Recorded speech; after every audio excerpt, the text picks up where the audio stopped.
ओम नमः शिवाय। हमने देखा कि कैसे शिवजी ने ब्रह्मा और विष्णु जी को शिक्षा दी कि वे सृष्टि उत्पन्न और पालन कर पाए। जब भगवान सदाशिव और उनकी शक्ति प्रकृति ने इच्छा की तो उनकी इच्छा द्वारा सर्वप्रथम बुद्धि की उत्पत्ति हुई। उस मह तत्व से अहंकार और अहंकार से सतोगुण, तमोगुण तथा रजोगुण उत्पन्न हुए। इन तीनों गुणों द्वारा आकाश और पृथ्वी की उत्पत्ति हुई। इसी प्रकार क्रम अनुसार देवता, मनुष्य आदि योनियों की उत्पत्ति हुई। फिर ब्रह्मा जी ने भगवान शिव के चरणों में ध्यान धरकर सनक, सनंदन, सनातन, सनत कुमार एवं रुभु इन 5 मनुष्य को उत्पन्न किया। ये सब भगवान सदाशिव का ध्यान धरने के अतिरिक्त और कुछ नहीं जानते थे। उन्होंने ब्रह्मा जी से कहा कि हम सृष्टि उत्पन्न करने का कार्य नहीं करेंगे।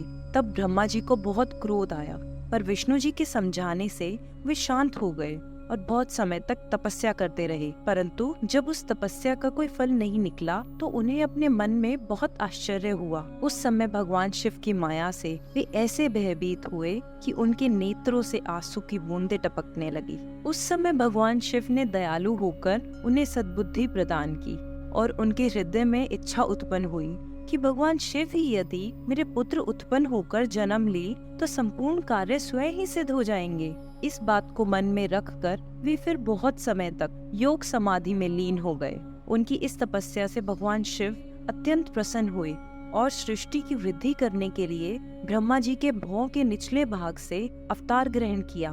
उन्होंने अपने उसी अवतारी शरीर में वे चिन्ह प्रकट कर दिए जिसे ब्रह्मा जी और विष्णु जी ने उनके दर्शन प्राप्त करते समय देखे थे। इसी प्रकार उन्होंने ब्रह्मा जी की सहायता करने हेतु अवतार ग्रहण किया।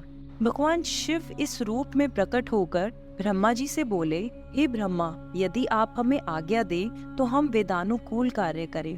ब्रह्मा जी ऐसे सुपुत्र पाकर फूले नहीं समा रहे थे।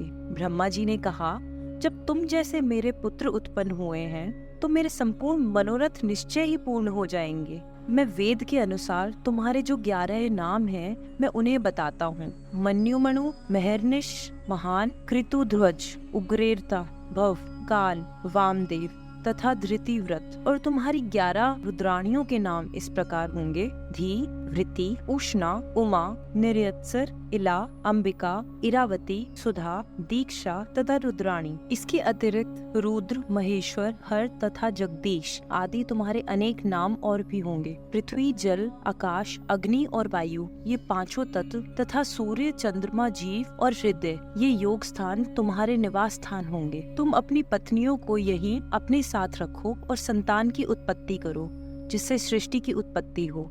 उनकी यह बात सुनकर उन स्वगुण स्वरूप शिवजी ने भूत, प्रेत, पिशाच आदि सहस्त्रों प्रकार के भयानक जीव उत्पन्न किए, जिन्हें देखकर ब्रह्मा जी को अत्यंत आश्चर्य हुआ। तब उन्होंने भयभीत होकर कहा, तुम इस संतान को इसी समय नष्ट कर दो तथा श्रेष्ठ पुत्र उत्पन्न करो। यह सुनकर शिवजी ने उत्तर दिया, हे ब्रह्मा, जिन जीवों को बार बार जन्म लेना और मरना पड़े उन्हें तो आप ही उत्पन्न कीजिए, आप हमें भूलिएगा नहीं। यह कहकर शिवजी ने अपनी माया को ब्रह्मा जी के ऊपर से हटा लिया। उस समय ब्रह्मा जी ने चौतन्य होकर अपना मस्तक दंडवत करने हेतु उनके चरणों में झुका दिया। यह देखकर शिवजी ने उन्हें ऊपर उठाते हुए उनके मस्तक पर अपना हाथ फेरा। उस समय सनकादिक भी आकर शिवजी के चरणों में गिर पड़े और उन्हें दंडवत करने हेतु स्तुति करने लगे। भगवान सदाशिव ने दयालु होकर उन्हें उत्तम बुद्धि प्रदान की। तदुपरांत शिव जी ब्रह्मा जी के ललाट के मार्ग से गुप्त होकर अपने लोक चले गए। शिव जी की आज्ञा पाकर ब्रह्मा जी ने सर्वप्रथम पृथ्वी, आकाश आदि 5 तत्वों, पर्वत, मूल एवं कला आदि उत्पन्न किया। तदुपरांत अपनी इच्छा से विरचि, अग्निरस, शातातप, भृगु, पुलस्त्य, फुलह तथा वशिष्ठ इन 7 ऋषियों को जन्म दिया। फिर उन्होंने अपने प्रत्येक अंग से नारद, दक्ष, कर्दम आदि 10 पुत्रों को उत्पन्न किया। फिर स्तन से मनुष्य, पीठ से पाप और अन्य अंगों से प्रीति, तृष्णा आदि को प्रकट किया। तदुपरांत क्रमानुसार नक्षत्र, दिशा, दिक्पाल, चंद्रमा आदि को उत्पन्न किया। परंतु अपने द्वारा उत्पन्न उस तामसी सृष्टि को देखकर ब्रह्मा जी को अत्यंत चिंता हुई। रात्रि के कारण उन्हें भूख लगी और वे राक्षस, यक्षादि को खाने के लिए दौड़ पड़े। उस समय उन्होंने अपने शरीर को भयानक बनाकर काल को उत्पन्न किया। इसके उपरांत उन्होंने उस शरीर को त्याग कर स्त्री का शरीर धारण किया। उस समय उनके उस रूप को देखकर सब ऋषि मुनि आसक्त होकर उन्हें पकड़ने के लिए दौड़ पड़े। तब उन्होंने उस शरीर को बदलकर दूसरा शरीर धारण किया और अपने घुटने द्वारा असुरों की उत्पत्ति की।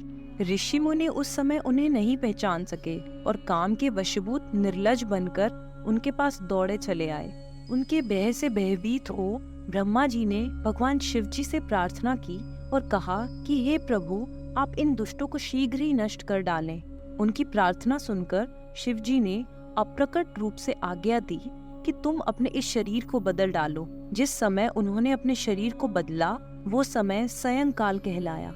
उनमें संपूर्ण असुरों अचेत होकर गिर पड़े। तदुपरांत ब्रह्मा जी ने मनुष्यों की सृष्टि की। अस्तु उन्होंने दूसरा रूप धारण कर राक्षस, गंधर्व, यक्ष, किन्नर, किम पुरुष, विद्याधर, ईश्वर, भूत, प्रेत आदि तथा स्त्री को उत्पन्न किया। परंतु इन जीवों की उत्पत्ति से भी ब्रह्मा जी को प्रसन्नता प्राप्त नहीं हुई। इसके उपरांत शिव जी की इच्छा से उन्होंने सिंह, हाथी, बैल आदि बुद्धिहीन जीवों को उत्पन्न किया। इस सृष्टि को उत्पन्न करने के बाद जब ब्रह्मा जी ने सोचा कि ये काम क्या करेंगे, तब शिव जी का ध्यान करते ही चारों वेद उसी समय ब्रह्मा जी द्वारा उत्पन्न हो गए। उनसे उन्होंने धनुर्विद्या, गान विद्या एवं संपूर्ण कथाओं से युक्त पुराणों को, जिन्हें पंचम वेद कहा जाता है, उत्पन्न किया। उसके बाद उन्होंने संपूर्ण आश्रम अर्थात ब्रह्मचार्य, गृहस्थ, वानप्रस्थ, संन्यास एवं व्रत, धर्मशास्त्र, नीति, मोक्ष, धर्म, अर्थ, काम तथा वैदिक शास्त्र को उत्पन्न किया। इस प्रकार जब ब्रह्मा संपूर्ण सृष्टि को उत्पन्न कर चुके, तब विष्णु उसका पालन करने लगे और शिव जी पृथ्वी को स्थिर रखने के लिए संलग्न हुए। शिव पुराण के अनुसार सृष्टि की उत्पत्ति का यह वर्णन अत्यंत सुख प्रदान कर देने वाला है। इसके उपरांत कैसे मैथुनी सृष्टि की उत्पत्ति की गई अथवा सर्वप्रथम स्वयंभू और सतरूपा का किस तरह जन्म हुआ, ये शिव पुराण की अगली कथा में जरूर सुनेंगे।